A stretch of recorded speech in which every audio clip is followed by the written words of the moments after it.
fa inna ulama al-akhirati, kwani hakika maulama, mashekhe, wasomi ambao siku zote wanakusudia akhera, hawakusudii dini, yatawaduna wala yatahasadun, wanapendana siku zote na wala hawahusudiani.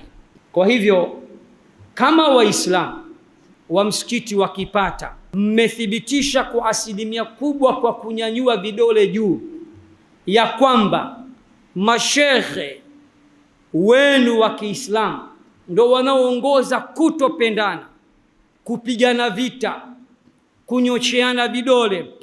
Ibnul Jauzi, mwana wa chuoni huyu, anasema chanzo cha magomvi, mivutano, kuhusudiana kwa mashekhe, chanzo chake ni kupenda dunia.